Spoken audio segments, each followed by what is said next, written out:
Hello everyone, welcome to my channel.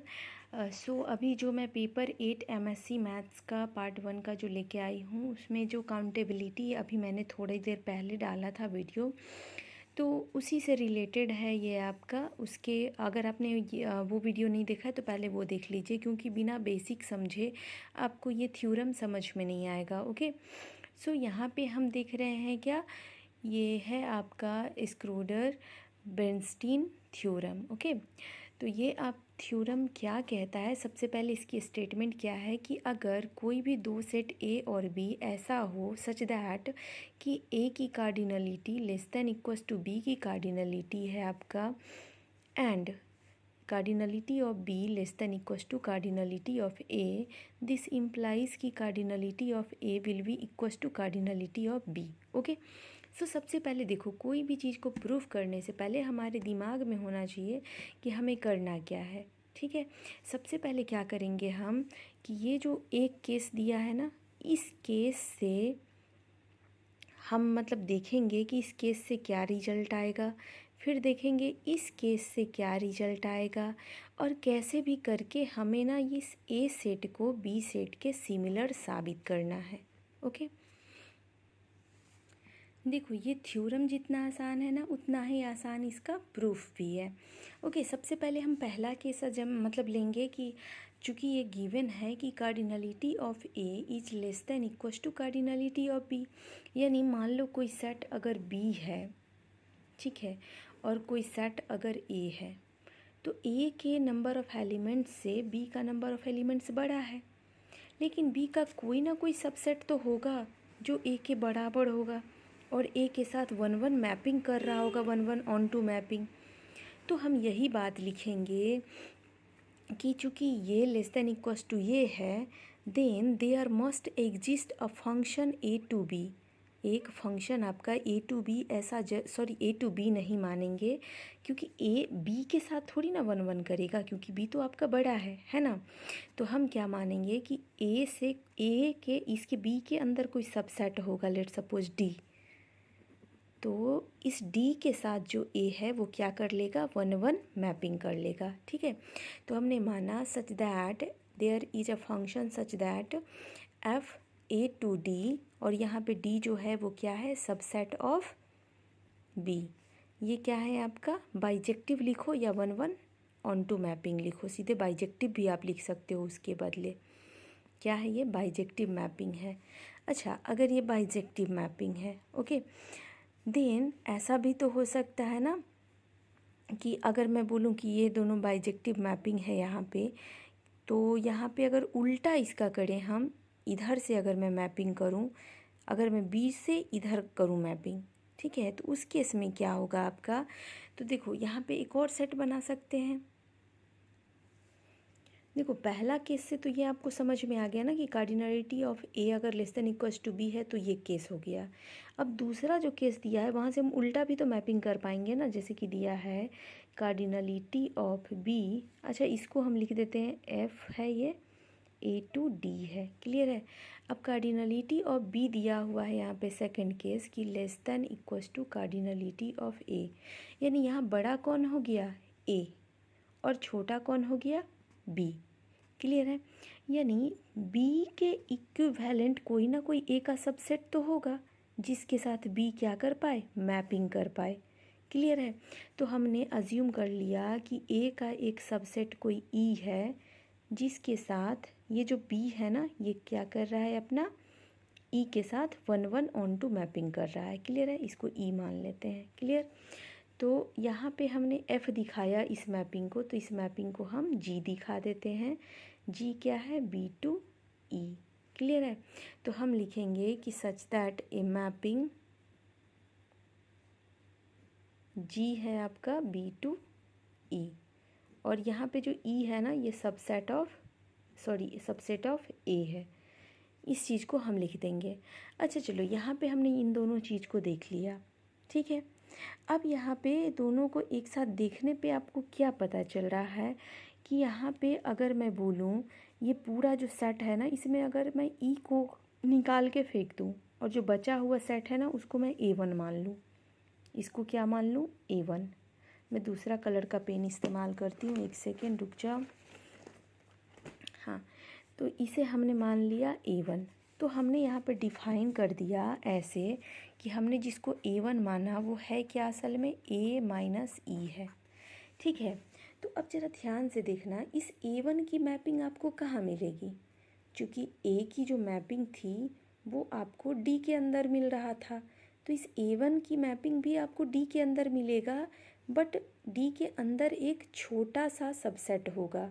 पूरा का पूरा D तो इस A1 से बड़ा है ना भाई, तो आपको कहाँ पे मिलेगी मैपिंग, D के अंदर एक सबसेट होगा, कुछ भी मान लो, हम उसको B1 मान लेते हैं। क्लियर है?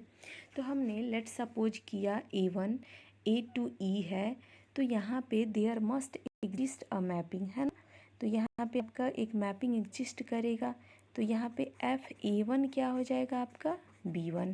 कहने का मतलब कि अगर मैं A1 का कोई एलिमेंट डोमेन में डालूँ तो मुझे B1 में उसका मैपिंग मिलेगा। क्लियर है? अच्छा, सिमिलरली अगर मैं B1 का मैपिंग देखना चाहूँ इस तरफ, इस G की तरह, तो इस B1 की मैपिंग मुझे कहाँ मिलेगी, तो देखो B1 किसके अंदर है, इस B का पार्ट है ना, और B की मैपिंग कहाँ मिल रही है हमें, E में। तो लेकिन पूरा का पूरा E में तो नहीं मिलेगा, E तो हमारा क्या है, ये पूरा का पूरा है ना, तो इस B1 की जो मैपिंग मिलेगी कहीं ना कहीं E में तो मिलेगा, मगर हमें एकदम इक्वल मैपिंग चाहिए ना, 1 1 ऑन 2 चाहिए, कोडोमेन और रेंज जो है वो इक्वल हो जाना चाहिए। तो हम मान लेते हैं कि E के अंदर एक कोई सेट होगा A2, मतलब इसका सबसेट होगा A2, और वहीं पे हमारा B1 का मैपिंग मिलेगा। तो हम यहाँ से क्या लिख सकते हैं, G, क्योंकि B1 की जो मैपिंग दे रहा है वो G फंक्शन दे रहा है, और A1 की जो मैपिंग दे रहा है वो F फंक्शन दे रहा है। तो यहाँ से हम क्या लिखेंगे, GB1 is equals to A2। Clear है ये चीज़? यहाँ पे जो A2 है वो E का सबसेट था, है ना, और यहाँ पे जो हमने A1 माना था वो आपका A का सबसेट था। क्लियर है? अब जरा ध्यान से देखना, अगर यहाँ तो मिल गया आपको B2, कहाँ मिला, A2 में। अच्छा, A2 की अगर मैं मैपिंग खोजूँ इस तरफ तो आपको कहाँ मिलेगा, A2 की मैपिंग कहीं ना कहीं तो इसी के अंदर मिलेगा। मान लेते हैं कि इसके अंदर आपका एक कोई और B3 मान लो, B2 तक पहुँच चुके हैं ना, सॉरी इसको B2 हो चुका है हमारा, एक सेकेंड, B1 का A2 में मिला, नहीं B2 अभी हमारा हुआ नहीं था, तो इसकी मैपिंग मान लो B2। क्लियर है? तो यहाँ पे हमने जब F के अंदर A2 लिया तो उसकी मैपिंग आपको क्या मिला, B2। उसी तरह जब B2 की मैपिंग लेंगे मान लो, तो इस तरफ मान लो आपको कहाँ पे मिलेगा, वो A3 के अंदर। क्लियर है? उसी तरह जब A3 के अंदर आप मतलब A3 डालोगे F के अंदर, तो आपको उसकी मैपिंग इसके अंदर मिलेगा, उसको आप B3 मान लो, यानी FA3 आपको क्या देगा, B3। ठीक है? तो यहाँ से हमने क्या ऑब्जर्व किया कि हम FAN कुछ भी ले रहे हैं तो हमें क्या मिल रहा है, हम FAN कुछ भी ले रहे हैं, सॉरी FAN कुछ भी लो तो आपको क्या मिल रहा है, BN मिल रहा है। क्लियर है? और सिमिलरली अगर हमें तो चूँकि F का ही देख के चलना है ना, हम FA1 लिए, AN लिए, तो हमें क्या मिला, BN मिला। यानी यहाँ से हमने क्या मतलब हमें क्या रिजल्ट मिला कि F जो है वो क्या है, एक बाइजेक्टिव है, ये ऑलरेडी हमें पता है। तो जब FAN BN मिल रहा है, इसका मतलब है आपका कि AN और BN क्या होगा, सिमिलर होगा। क्लियर है ये चीज़? अभी हमने सिर्फ AN और BN को सिमिलर बताया, कहने का मतलब A1 B1 के सिमिलर है, A2 B2 के सिमिलर है, A3 B3 के सिमिलर है, मगर पूरा का पूरा सेट को हमने अभी सिमिलर नहीं बताया। अगर हम किसी भी तरीके से ये साबित कर दें कि A1 A2 A3 ये सब क्या हैं, डिसजॉइंट सेट हैं, तो इन जब डिसजॉइंट सेट कोई होता है तो उसका यूनियन क्या हो जाता है, सिमिलर हो जाता है। तो फिर हम साबित कर देंगे कि दोनों सेट भी क्या है, सिमिलर है। तो हमारा नेक्स्ट टारगेट क्या है कि ये साबित करना कि A1 A2 A3 ये सारे के सारे और B1 B2 B3 ये सारे के सारे क्या हैं, डिसजॉइंट सेट हैं। तो अब हम अपने टारगेट की तरफ चलेंगे। ठीक है? फिलहाल यहाँ से तो हमने सिर्फ इसी को साबित किया कि सारे जितने भी छोटे छोटे सबसेट दोनों तरफ बने मैपिंग में, वो सारे के सारे सिमिलर हमने पता कर लिया। ओके, सो अब मेरा जो टारगेट है उसकी तरफ बढ़ते हैं। सो नेक्स्ट पेज पलटती हूँ मैं। अच्छा, पलटने से पहले ना इसे देख ही लेते हैं, वरना ये फिर आपको पलट के दिखाना पड़ेगा। सबसे पहले आप ये चीज़ तो देख लो, मैंने शुरू में ही डिफ़ाइन कर दिया था कि जो आपका A1 है वो क्या है, A माइनस E है। A1 जो है वो क्या है, पूरा A में से E को निकाल के हमने फेंक दिया था, और उसी E के अंदर ना आपका A2 था, यानी A2 तो है ही नहीं A1 में, है ना। यानी हम कह सकते हैं, और जो E है, E ये आपका कंटेन कर रहा है क्या, A2, A3, A4, ये सब कौन कंटेन कर रहा है, E। यानी आप कह सकते हो कि A1 इंटरसेक्शन A2 क्या है आपका, सॉरी ये क्या है आपका, फाई है। यानी A1 और A2 में कुछ भी कॉमन नहीं है। क्लियर है ये चीज़। अच्छा, A1 और A3 में भी कुछ कॉमन नहीं होगा। A1 का किसी भी AN के साथ कुछ भी कॉमन नहीं होगा। A1 intersection any of AI करो तो फाई आएगा। तो ये तो मुझे पता चल गया कि A1 A2 ये डिसजॉइंट है, मगर हमें ये भी तो देखना है कि हर एक जो सबसेट हैं वो सब के सब डिसजॉइंट हो जाएं, यानी A2, A3, A4 ये सब भी क्या हो जाए, डिसजॉइंट हो जाएं। तो उसके लिए हम क्या करेंगे, तो हमारे पास इसके लिए भी तो कंडीशन है। हम इसके लिए इस वाली उल्टी मैपिंग का इस्तेमाल करेंगे, जो B से A वाली मैपिंग है। ओके, सो इसे अब देखते हैं कि क्या करेंगे। अब देखो ज़रा ध्यान से, हमारे पास ऑलरेडी यहाँ से तो हमें पता चल गया कि A1 और A2 ये दोनों मतलब कह सकते हो क्या है, डिसजॉइंट सेट्स हैं, डिसजॉइंट सेट्स हैं। क्लियर है ये चीज़। अच्छा, अगर हमें A1 के बारे में पता चल गया तो हमें B1 B2 वगैरह के भी बारे में तो पता करना पड़ेगा ना। तो देखो ज़रा ध्यान से, अगर मैं फॉर चेकिंग, पेन से लिख लेती हूँ, for checking B1 intersection B2, अब हमें इसे मान लो चेक करना है, जैसे हमने A1 A2 को चेक किया। तो यहाँ ध्यान से देखो, अगर मैं बोलूँ B1 इंटरसेक्शन B2, तो ये असल में है क्या, B1 की वैल्यू हमने क्या निकाली थी। तो देखो ध्यान से, B1 आपका FA1 है और B2 जो है वो क्या है, FA2 है। क्लियर है। तो यहाँ से हम क्या लिख सकते हैं, FA1 इंटरसेक्शन FA2। क्लियर है। अब चूँकि देखो हम पहले से जानते हैं, अगर 1-1 मैपिंग होता है, 1-1 ऑनटू बाइजेक्टिव मैपिंग होता है, उस केस में हमने तो ये पिछले पेपर में भी पढ़ लिया था कि दो फंक्शन का इंटरसेक्शन करो या दो फंक्शन का यूनियन करो, उस फंक्शन, ये प्रॉपर्टी हमने पढ़ा था ना कि A यूनियन B जो है वो FA यूनियन B FB के बराबर होता है, और जो FA इंटरसेक्शन B है वो आपका FA इंटरसेक्शन FB के बराबर होता है। ऐसा तभी होता है जब आपका 1-1 ऑनटू मैपिंग होता है फंक्शन में। ये प्रॉपर्टी हमें पहले से पता है। तो सो यहाँ पे FA1 इंटरसेक्शन FA2 को हम क्या लिखेंगे, FA1 इंटरसेक्शन A2। ये हमेशा नहीं होता है, ये यहाँ पे इसीलिए हुआ क्योंकि यहाँ पे मैपिंग कैसी है, बाइजेक्टिव है। ओके, सो यहाँ पे अब हम क्या करेंगे ना कि ये तो हमने देख लिया, तो यहाँ से हमें क्या मिला, ये हमने पहले ही निकाल लिया था कि F फाई है। अच्छा, F फाई क्या होगा, ये अगेन फाई हो जाएगा। यानी हमने देखा B1 इंटरसेक्शन B2 हमारा निकल के क्या आ गया, फाई, यानी दोनों में कुछ भी कॉमन नहीं है। दैट्स वाई, इसीलिए हम क्या कह सकते हैं कि B1 और B2 भी क्या है, डिसजॉइंट सेट हैं। ठीक है।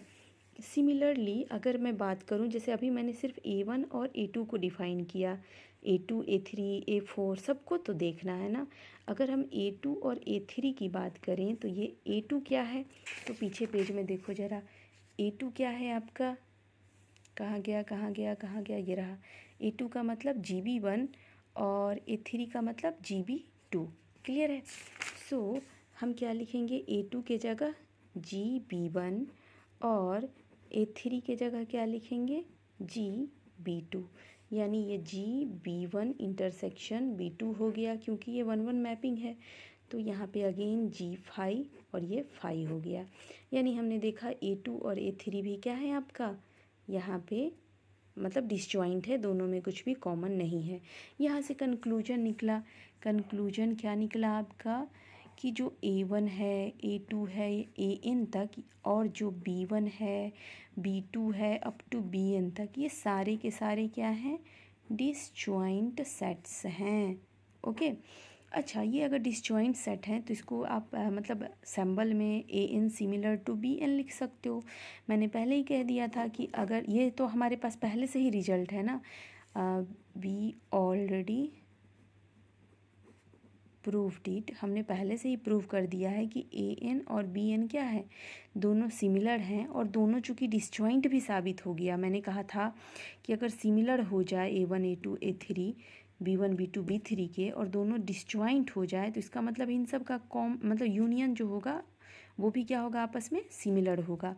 यानी आप कह सकते हो union of AN will be similar to union of BN। इसको आप लिख सकते हो N is equals to 1 to infinity, और इसको भी लिख सकते हो N is equals to 1 to infinity. तो यहाँ से तो हमने ये साबित कर दिया कि दोनों का यूनियन क्या है, इक्वल है। बट यहाँ पे क्या करेंगे ना कि अगर आप चाहो तो यहाँ से भी आप लिख सकते हो कि प्रूफ हो गया, मगर थोड़ा सा एक स्टेप और भी आप लिख सकते हो कि मान लो लेट P कोई नया सेट है जो कि A minus union of AN है। ठीक है, ए जो पूरा अपना सेट था ना, आपका पूरा ए जो सेट था, इसमें से A1 A2 A3 A4 A5 इन सारे को आपने क्या किया है, उड़ा दिया है। ठीक है, और उसके बाद भी मान लो कि कुछ ना कुछ बचा होगा, उसी को हमने P मान लिया। ठीक, सिमिलरली हमने क्या किया कि M मान लिया B minus union of BN, क्योंकि सिमिलर कहने का मतलब ये नहीं होता है कि पूरा का पूरा हो गया। हमने अभी भी आपको बताया था कि कार्डिनलिटी में भी अगर एक दो एलिमेंट को अगर उड़ा भी देते हैं तो भी कार्डिनलिटी पे कोई फ़र्क नहीं पड़ता है। तो यहाँ पे हम क्या करते हैं कि M is equals to B minus UBN भी हमने एक मान लिया। अब ना एक मैपिंग ऐसा डिफाइन कर लेते हैं हम M से P, मतलब कि हमने जो मतलब इस B में से सारा कुछ उड़ा दिया था और कुछ छोटा सा बचा, मान लो ये वाला हिस्सा, क्लियर है, और A में से भी सारा कुछ हमने उड़ा दिया और ये वाला हिस्सा मान लो छोटा सा एक हिस्सा बचा, और इन छोटे छोटे हिस्से का ना हम मैपिंग कर रहे हैं। ठीक है, मतलब अब जो बचा है वो M है और ये P है, सॉरी ये P था और ये M था। क्लियर है, क्योंकि हमने P A वाले को माना है और M B वाले छोटे टुकड़े को माना है। तो ये मैपिंग हम कर रहे हैं, मान लो लेट सपोज।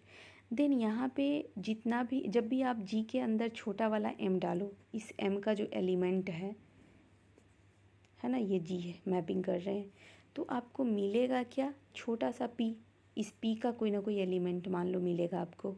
क्लियर है, यहाँ पे M बिलोंग कर रहा है बड़ा वाला M से, और ये छोटा P बिलोंग कर रहा है आपको बड़ा वाला P से। क्लियर, देन यहाँ पे आप कह सकते हो जो M है ना वो आपका सिमिलर हो जाएगा P के। M जो है वो आपका इस P के क्या हो जाएगा, सिमिलर हो जाएगा। क्यों सिमिलर होगा भाई, यहाँ पे तो ऑलरेडी हम लोगों ने साबित कर दिया है ना कि यहाँ पे मैपिंग आपकी एग्जिस्ट कर रही है। क्लियर है, सो अब हम क्या लिख सकते हैं ना कि जो A है वो A असल में है क्या, ये जो हिस्सा है और इसमें से जो हमने उड़ाया वही तो है A। अब इन दोनों को एक बार पहले तो उड़ा के मैंने लिखा, अब दोनों को जोड़ के लिखना है हमें, यानी इस P को यूनियन करना है किसके साथ, यूनियन ऑफ AN के साथ। क्लियर है, N is equals to 1 to infinity लिखते हैं हम। और जो आपका ये तो हो गया A, और B को अगर मैं लिखूं तो B असल में क्या है आपका, M यूनियन ऑफ BN, है ना। और साथ ही साथ अल्सो वी नो कि P जो है वो M के क्या है, सिमिलर है। यहाँ से हम कह सकते हैं जब P M के सिमिलर है, ये वाला जो आपका है यूनियन और ये वाला जो यूनियन है ये भी पहले ही हमने साबित कर दिया कि सिमिलर है। इसका मतलब है कि A आपका B के सिमिलर प्रूफ हो गया। इसीलिए हम कहेंगे कि कार्डिनलिटी ऑफ A जो है कार्डिनलिटी ऑफ B के बराबर होगा। तो ये हमने साबित कर दिया। तो यहाँ पे हमने जो स्टेप्स देखा उस स्टेप्स को मैं एक बार ध्यान देने के लिए बोलूँगी। सबसे पहला स्टेप है कि हमने शुरू वाली कंडीशन से मैपिंग की, फिर हमने सेकंड वाले कंडीशन से मैपिंग किया, फिर हमने दोनों के सबसेट को ले लेके मैपिंग करके देखा तो FA1 B1 के बराबर आया, FA2 B2 के बराबर आया, और जब उल्टा किया GB1 तो वो A2 के बराबर आ गया, GB2 किया तो A3 के बराबर आ गया। यहाँ से हमने देखा कि AN और BN सिमिलर है। फिर A1 क्या किया हमने, इसमें से इसको ई वाले पार्ट को पूरा उड़ा दिया और उस पार्ट को हमने A1 डिफाइन कर दिया और बता दिया कि A1 और A2 जो है वो क्या है, डिसजॉइंट सेट हैं। सिमिलरली हमने क्या किया, B के लिए B1 इंटरसेक्शन B2 दिखाया, तो इसके लिए हमने मदद लिया इसका जो हमने पहले से डिफ़ाइन कर दिया था। अब एक की मदद से दूसरा, दूसरे की मदद से तीसरा करके हमने फाइनली साबित कर दिया कि ये सारे डिसजॉइंट सेट थे।